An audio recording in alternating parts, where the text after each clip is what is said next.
আসসালামু আলাইকুম। আজকে আমি অনার্স ফোর্থ ইয়ারের আংশিক ডিফারেন্সিয়াল সমীকরণের চ্যাপ্টার 1-এর 12 নম্বর অঙ্ক সমাধান করব।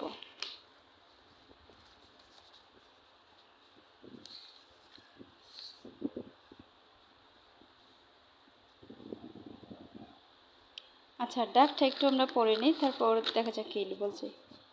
এখানে বলছে যে নিচের সমীকরণগুলো হতে অবাধ ধ্রুবকগুলো অপসারণ করে আংশিক অন্তরক সমীকরণ গঠন করো। তাহলে আমরা যেগুলো শুধু বোর্ড কোয়েশনে আসছে সেগুলো নিয়ে আলোচনা করব বা সমাধান করব। এই যে 2 নম্বরেরটা, এটা আসছে ন্যাশনাল ইউনিভার্সিটিতে 2018 সালে। আবার 4 নম্বরটা আসছে 2016 সালে। আবার 5 নম্বরটা আসছে কত 2009 সালে এবং 2024 সাল, 2022 সালে এবং 2024 সালেও আসছে। তার মানে 25 সালেও আসতে পারে। তাহলে এটা দেখি, অর্থাৎ কোনো সমীকরণ গঠন থেকে আমরা কী করব, অবাধ সমীকরণগুলো অপসারণ করব। তাহলে প্রথমে আমরা একটু ডাকটা উঠিয়ে নিই। 12 নম্বরেরটা,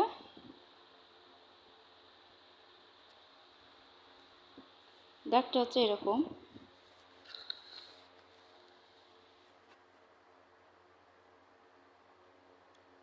x square divided by a square plus y square divided by b square plus হচ্ছে z square divided by c square is equal to হচ্ছে 1। এখন এটা আমরা একটু সমাধান করব।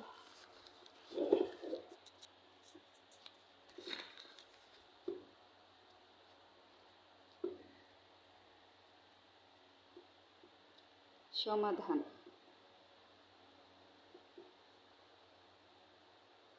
ধরি x square by a square plus হচ্ছে y square by b square plus z square by c square is equal to হচ্ছে 1। এটাকে ধরে নিই 1 নং সমীকরণ।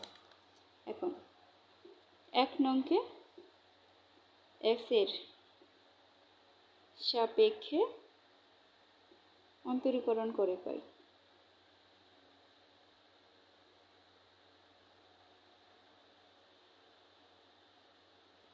তাহলে যদি x এর সাপেক্ষে অন্তরীকরণ করি তাহলে দেখা যায় কি হয়, অর্থাৎ x স্কোয়ার ডিফারেন্সিয়েশন করলে কি হবে 2x, আর a স্কোয়ার তো ধ্রুবক হিসেবে রয়ে গেল প্লাস ওয়াই স্কোয়ারটা তো করা যাবে না, এখানে এক্স নাই, যেহেতু এক্স এর সাপেক্ষে করতেছি। তাহলে জেড, জেড হচ্ছে কি একটি ফাংশন যেখানে আমাদের কি এক্স ওয়াই ইচ্ছামূলক ধ্রুবক আছে।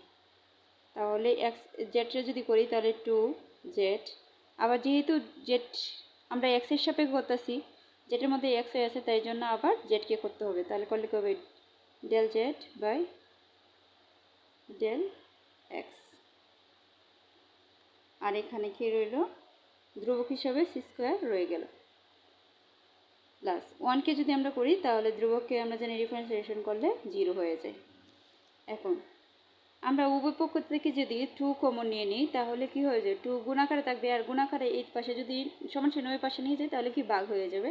ভাগ হলে 0কে যদি 2 দ্বারা ভাগ করি তাহলে 0 হয়ে যায়। তাহলে আমরা কি থাকতেছে X minus X square plus divided by হচ্ছে এক্স স্কোয়ার প্লাস হচ্ছে Z by C square del Z del X is equal to হচ্ছে 1 0। এটাকে ধরে নিয়ে আমরা কত 2 নং সমীকরণ। আবার 1 নংকে ওই এর সাপেক্ষে অন্তরীকরণ করে পাই। যদি অন্তরীকরণ করি তাহলে দেখা যাক কি হয়। তাহলে এখন তো আমরা যেটা এই যে এইটুকুর মধ্যে কি ওয়াই নাই, তাই জন্য এটা বাদ, এটাকে যদি করি তাহলে 0 হয়ে যাবে। তাহলে এইটুকু করি তাহলে ওয়াই স্কোয়ারের করলে হয় 2y, আর ধ্রুবক হিসাবে বি স্কোয়ার থেকে যায় প্লাস হচ্ছে জেড, এখানে যেহেতু ফাংশনে জেড আছে, জেডের মধ্যে এক্স ওয়াই আছে, তাই জন্য ওয়াই করলে 2z, যেহেতু আমরা এক্সের সাপেক্ষে করতেছি তাহলে ডেল জেড, না ওয়াইয়ের সাপেক্ষে করতেছি তাহলে del Z by del Y, আর ধ্রুবক হিসাবে সি স্কোয়ার রয়ে গেল। আর 1 রে করলে কি হয়ে যাবে 0, বা আগের মতো এই 2 কমন নিলে ওই পাশে দিয়ে দিলে তাহলে 0 হয়ে যেতেছে। তাহলে থাকতেছে Y square B square plus হচ্ছে কি Z by C square del Z by del Y is equal to 0। এটাকে ধরে নিলাম আমরা 3 নং সমীকরণ।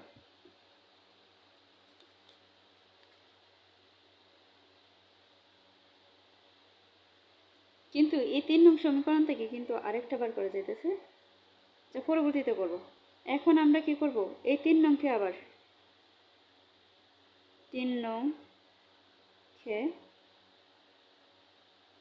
এক্স এর সাপেক্ষে, না সরি, এক্স এর সাপেক্ষে তো করার দরকার নাই, ওয়াই এর সাপেক্ষে করলে হয়ে যেতেছে, কারণ এক্স এর সাপেক্ষে যদি করি এখানে তো এক্স নাই, তাহলে 0 হয়ে যাবে। তাহলে আমরা শুধু এখানে, আচ্ছা 2 নংকে এক্স এর সাপেক্ষে, এই যে 2 নংটা যেহেতু এখানে এক্স আছে তাহলে এইটাই আগে করে নিই, যেহেতু আমরা লিখে ফেলছি। তাহলে 2 নংকে এক্স এর সাপেক্ষে করি, ওয়াই এর সাপেক্ষে করার দরকারই নাই, কারণ ওয়াই এর সাপেক্ষে যদি আমরা করি তাহলে এইটুকু 0 হয়ে যেতেছে, পরে তো বাকি থাকবে না কিছুই, তাই জন্য আমরা এক্স এর সাপেক্ষে করলেই হয়ে যাবে। তাহলে এক্স এর সাপেক্ষে যদি করি তাহলে কি থাকতেছে, এক্স এর সাপেক্ষে 2 নং সমীকরণ এক্স এর সাপেক্ষে অন্তরীকরণ করে পাই,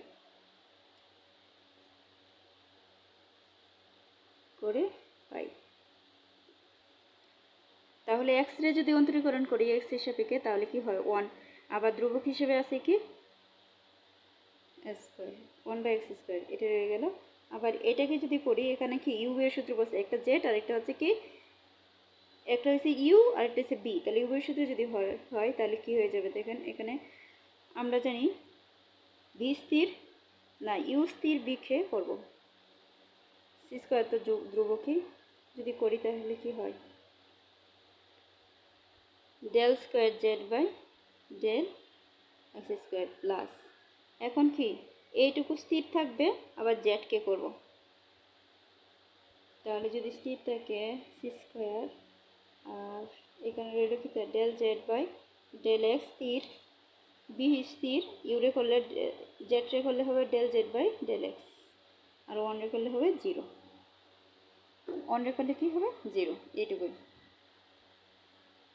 তাহলে এখানে কি কি থাকতেছে দেখা যাক, স্কোয়ার প্লাস, আচ্ছা সি স্কোয়ার, তাহলে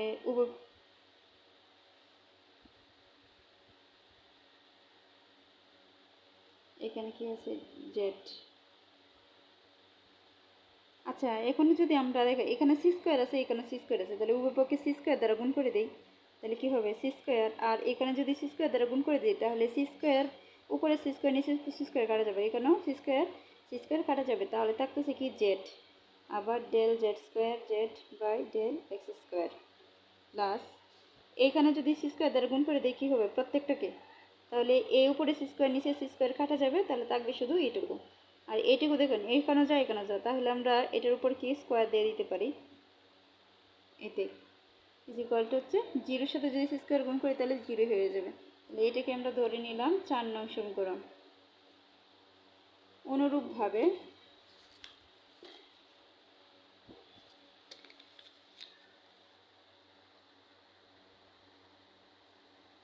আমরা এখন কত নং রে করব, অর্থাৎ 3 নং রে,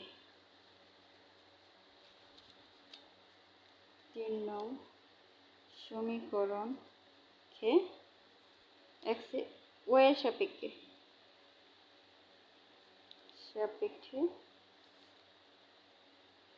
অন্তরীকরণ করে পাই।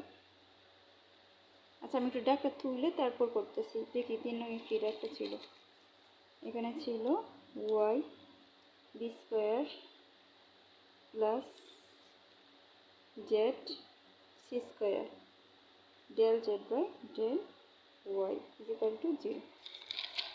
এখন এটাকে আমরা এক্সের সাপেক্ষে এই জন্যই করতে পারবো না, যদি এক্সের সাপেক্ষে করি তাহলে কি হয়ে যাবে, এইটুকু দেখেন এখানে কিন্তু এক্স নাই, তাই জন্য শুধু আমরা এক্সের সাপেক্ষে করলে এইটুকু 0 হয়ে যাবে, তাহলে কি আমাদের কিন্তু এই মানটা দরকার আছে, এই জন্য আমাদের কী করতে হবে ওয়াইয়ের সাপেক্ষে করে নিলে শুধু হয়ে যেতেছে। যদি অন্তরীকরণ করি তাহলে কি পাওয়া যাইতেছে, ওয়াইরে করলে কি ওয়াইয়ের সাপেক্ষে অন্তরীকরণ করলে 1 হয়ে যায়, আর ধ্রুবক হিসেবে থাকে কি 1/b², 1/b² সাথে যদি 1 গুণ করি তাহলে এটাই হয়, প্লাস এটা যদি ইউ ধরি আর এটা বি ধরি তাহলে কি বি ইউ স্থির, আর বি কে যদি করি তাহলে কি হবে del square Z divided by del Y square plus, এখন ভি স্থির, সি স্কোয়ার তো এখানে ধ্রুবক হিসেবে থাকবে।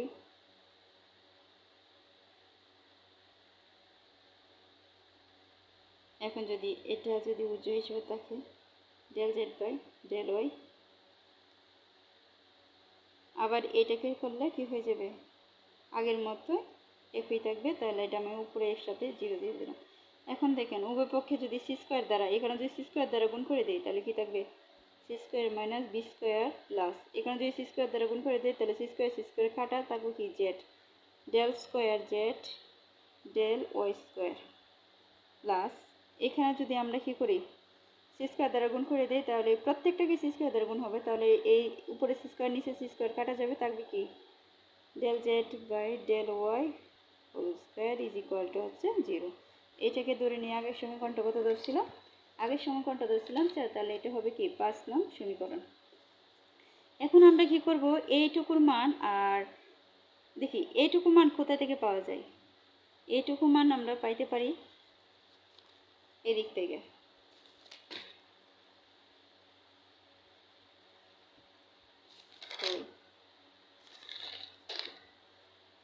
এই যে এইটুকু থেকে দেখেন কীভাবে পাই আমরা যদি, আচ্ছা এটা ওই দিক থেকে করি যে 3 নং সমীকরণ হাতে পাই।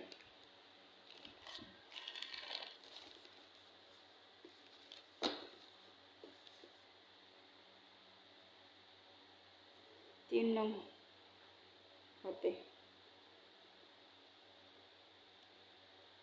আমাদের মান প্রয়োজন, এটা দেখে এখন কি করা যায়, এখানে আমরা শুধু সি স্কোয়ারের মানের প্রয়োজন, তাহলে সি স্কোয়ার যদি রাখতে চাই তাহলে এখানে Z C square del Z by del Y, এই পাশে আছে প্লাস, তাহলে ওই পাশে গেলে কি হবে মাইনাসের ওয়াই বাই বি স্কোয়ার, তাহলে আমাদের দরকার হচ্ছে সি স্কোয়ার, তাহলে এটা যদি এখানে যদি গুণ আকারে থাকে তাহলে এই পাশে এসে কি হয়ে যাবে, এটা ভাগ আকারে আর এটা হয়ে যাবে এটা উপরে, তাহলে আমরা স্থানান্তর করে পাই C square del Z by del Y,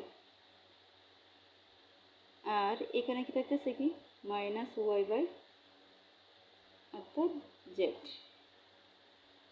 এখন এইটুকু তো আমাদের মান প্রয়োজন, তাহলে ওই পাশে সম্পূর্ণটাকে উল্টায় দিই, দেখা যাক, তাহলে সি স্কোয়ারের বাই হচ্ছে বি স্কোয়ার, আর এটা হয়ে যাবে কি del Y by del Z, যদি সম্পূর্ণ উল্টায় দিই তাহলে এটা হয়ে যাবে কি জেড বাই ওয়াই, মানে সম্পূর্ণটাকে উল্টিয়ে দিলাম, উল্টে দেওয়ার পরে আমাদের দেখেন এইটুকু, কিন্তু এটা যদি এখন আমাদের প্রয়োজন হচ্ছে আমি এইটুকু মান বার করবো, তাহলে এইটুকু এই পাশে রেখে দেবো আর বাকিটা ওই পাশে পাঠা দেবো। এখানে জেড স্কোয়ার আছে কি হিসাবে ভাগ আকার, তাহলে ওই পাশে গুণ আকারে চলে যাবে, তাহলে মাইনাস জেড ওয়াই, তাহলে এখানে হয়ে যাবে কি ডেল জেড, আর এটা আছে গুণ এখানে পাশে এসে হয়ে যাবে ভাগ, তাহলে এটা, তাহলে আমরা কি পাইলাম সমান চিহ্ন, এই যে এইটুকু সমান এত পাইলাম, তাহলে এর মান কোথায় বসে পাই, ওই যে 5 নঙে বসিয়ে পাই,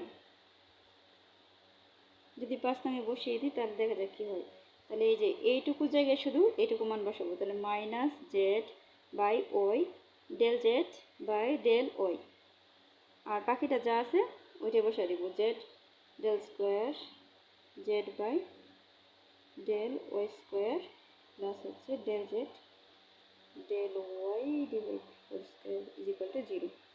তাহলে এটা আমরা একটু সুন্দর করে সাজাই নিই, যে এইটুকু শুধু প্রথমে নিয়ে আসি Z del square Z del Y square plus হচ্ছে del Z by del Y whole square is না সরি মাইনাস, এই পাশের তো এখানে মাইনাস একটা লাস্টে রেখে দিলাম Z by Y del Z del Y is equal to 0। এটাকে ধরে নিলাম আমরা 6 নং সমীকরণ। অনুরূপভাবে কিন্তু এই যে এইটুকু যে 3 নং থেকে যেভাবে পাইছি আমরা এটা এর মানটা, এর অনুরূপভাবে কিন্তু আমরা বি স্কোয়ারের মানটাও পাইতে পারি, তাহলে এটা সমান কি লিখতে পারি যে C square minus B square, না বি স্কোয়ার না এ স্কোয়ারের মানটা আমরা যেহেতু আরেকটা সমীকরণ পাওয়া লাগবে, তাহলে এইটুকু সমান কি পাইতে পারি, মাইনাস জেড বাই এক্স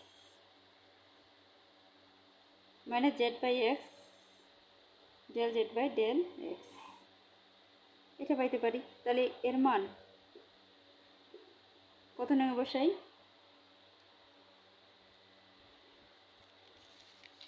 এর মান আমরা বসাই এই যে 3 নং সমীকরণে, তাহলে হয়েছে না সরি এই যে 4 নং সমীকরণে। তাহলে 4 নং সমীকরণটা বসাই দিই, 4 নং সমীকরণে বসিয়ে পাই। তাহলে 4 নং সমীকরণটা আমি একটু তুলে নিই আগে, তারপর C square minus A square plus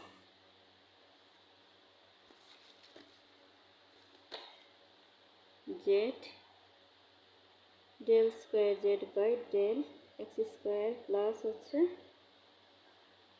del Z by del X whole square is equal to 0। এই সমীকরণটা ছিল। এখন আমরা শুধু কি এইটুকু মান, এই যে এইটুকু মান এই যে এখানে বসছি, এটা বসাই দেব।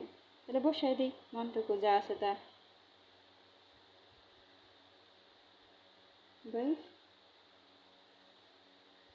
ডেল এক্স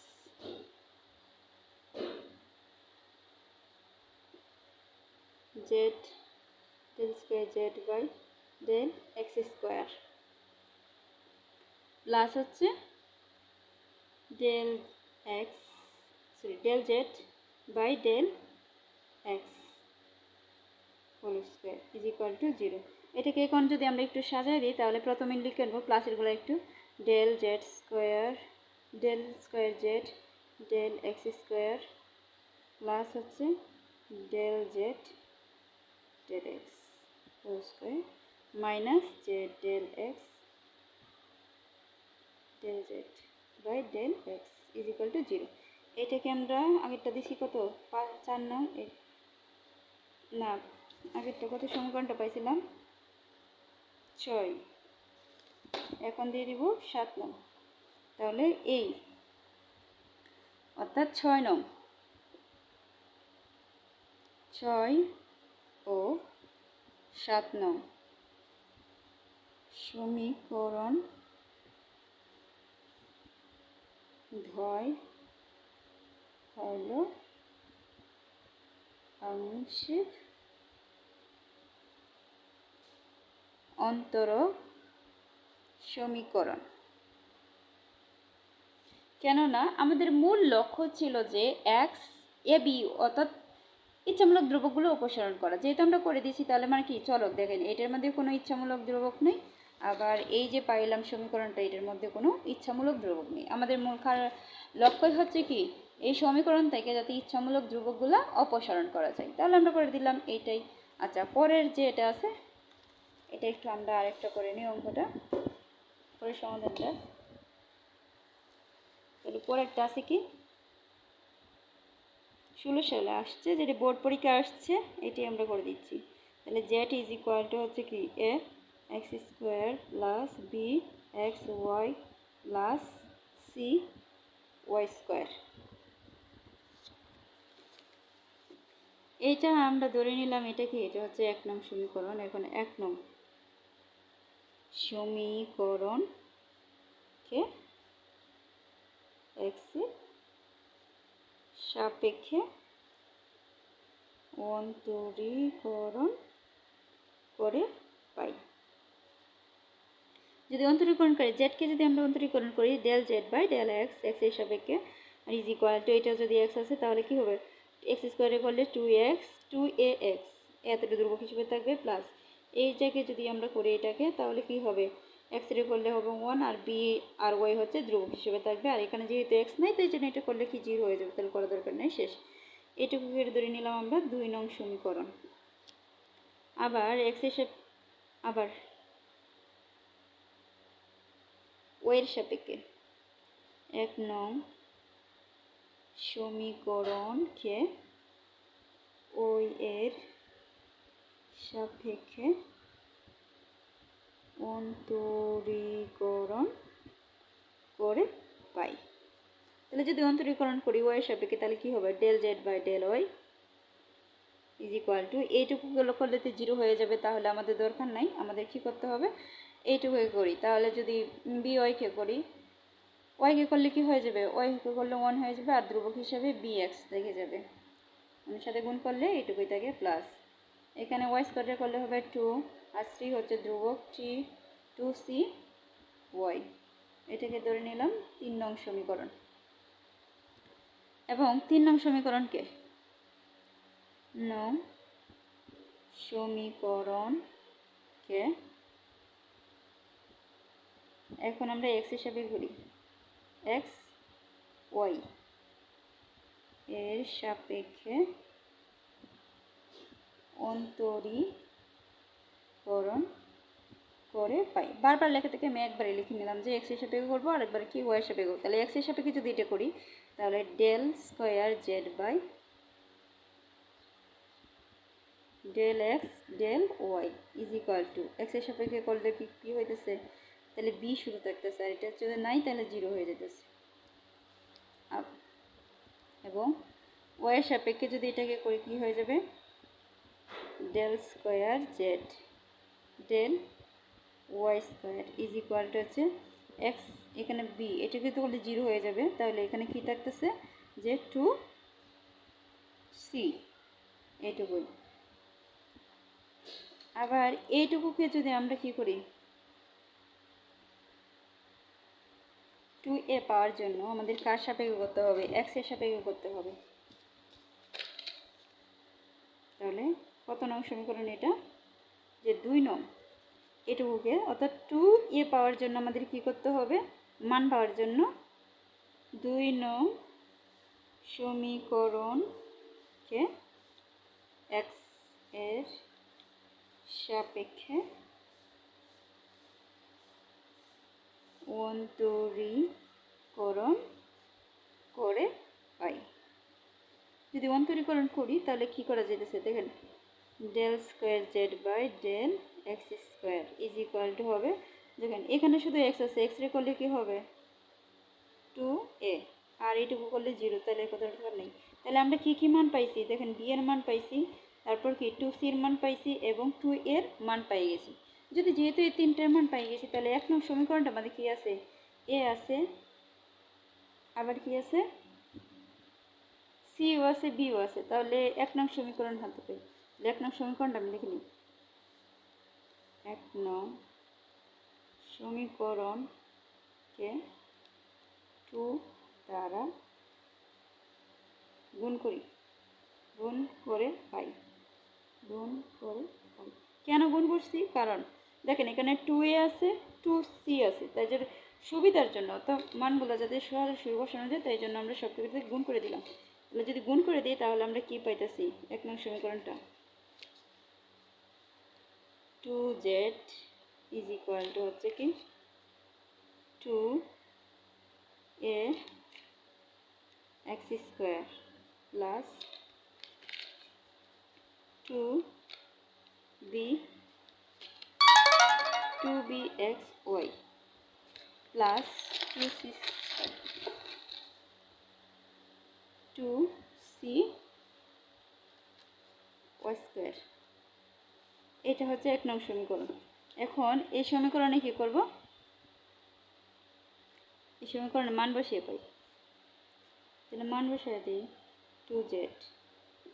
এখন 2 এর মান কত আমরা পাইছিলাম, 2 এর মান পাইছিলাম কিন্তু আমরা এই যে এদিকেই পাইছি 2 এর মান, তাহলে 2 এর মান পাইছি কি del square Z by del x square, 2 এর মান, আর এখানে আছে কি এক্স স্কোয়ার প্লাস, আর 2bর মান কত পাইছি, 2bর মান পাইছি আমরা এই যে এখানে 2b না, শুধু 2 এর মানটা, আচ্ছা বির মানটা পাইছি, বির মানটা পাইছি ডেল স্কোয়ার জেড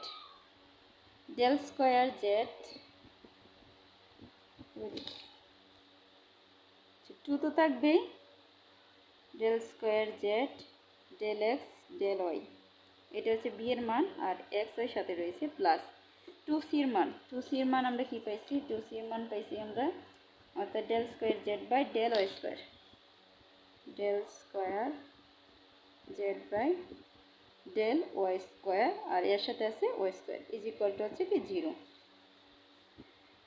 এখন দেখেন ইহাই হচ্ছে কি সরি 0 নেই, তাহলে এখান থেকে উপপক্ষে যদি আমরা কী করে দিই 2 খাইটা দিই, তাহলে এখানে 2 কাটার দরকার নাই। ইহাই দেখেন এখানে কোনো ইচ্ছামূলক ধ্রুবক নাই, তাহলে ইহাই হইল ইহাই আংশিক অন্তরক সমীকরণ। আমাদের মূল লক্ষ্যই হচ্ছে কি অবাধ ধ্রুবকগুলা কি অপসারণ করা। যেহেতু দেখেন এই সমীকরণে কোথাও নাই, তার মানে এইটুকু লিখলে আমাদের হয়ে যেতেছে যে ইহাই হচ্ছে কি আংশিক অন্তরক সমীকরণ। এখন আমরা পরবর্তীতে করব, অর্থাৎ যেটা কি 2024 সালেও আসছে। যদি সমাধান করি, আচ্ছা থাক আজকে এই পর্যন্ত শেষ। পরবর্তী ভিডিওতে 2024 সালে এবং 22 সালে যে অঙ্কটা আসছে এটা সমাধান করে দিব, কারণ ভিডিওটা অনেক বড় হয়ে গেছে। পরবর্তী ভিডিওর জন্য সাবস্ক্রাইব করবেন এবং ফলো করবেন এবং বেশি বেশি লাইক ও শেয়ার করবেন। আল্লাহ হাফিজ।